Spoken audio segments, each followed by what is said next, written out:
Right. Jagan గారికి security విషయంలో అనేక ఆరోపణలు చేస్తూ ఉన్నారు. రిక్వెస్ట్ చేస్తున్నారు. హైకోర్టుకు కూడా వెళ్లారు. ఎలా చూడాలి ఈ ఇష్యూని? నిజంగానే కావాలని చేస్తుందంటారా ప్రభుత్వం? ఒకవైపు నిజంగానే కావాలని చేస్తుంది. ఎందుకంటే మా నాయకుడికే కాదు, మాలాంటి వారికి కూడా నేను 7 సార్లు శాసనసభ్యుడిగా ఉన్నాను, మంత్రులుగా పనిచేశాను. ఆ సీనియర్ నాయకుడు అని మీరే అన్నారు. మరి మాలాంటి వాళ్ళకు కూడా 1+1 సెక్యూరిటీ ఇవ్వడం అనేది చాలా విడ్డూరంగా ఉంది.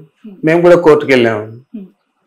అంటే జగన్ గారు మొన్న మాచర్లకు వెళ్తున్నప్పుడు కారులో నుంచి బొద్దింకలు వచ్చాయి, పురుగులు వచ్చాయి అని చెప్పి అన్నారు. అది వాస్తవమే అంటారా? అది వాస్తవం కాబట్టి ఆ బండి దిగి మామూలు బండిలో వెళ్ళాడు. మీరంతా కూడా గమనించుంటారు.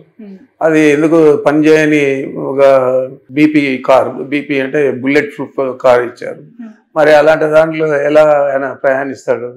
మరి అందుచేతే మామూలు వెహికల్లో వెళ్ళాడు, క్షేమంగానే తిరిగి వచ్చాడు. రైట్ సార్, ఈ రికార్డుల ధ్వంసానికి సంబంధించి అసలు ఎందుకు ఆ ఇష్యూని లేవనెత్తాల్సి వచ్చింది? నిజంగానే రికార్డుల ధ్వంసం అంటే రికార్డుల ధ్వంసం జరిగిండొచ్చు.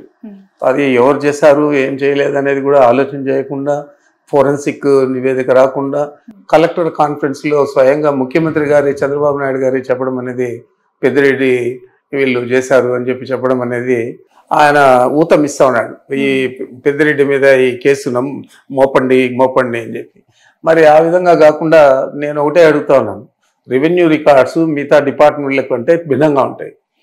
తహసీల్దార్ ఆఫీసులో ఆ మండలానికి సంబంధించి ఉంటుంది, డివిజన్కి సంబంధించి ఆర్డీఓ ఆఫీసులో ఉంటాయి, జిల్లాకు సంబంధించి కలెక్టరేట్లో ఉంటాయి, రాష్ట్రానికి సంబంధించి గవర్నమెంట్లో ఉంటాయి. Same record.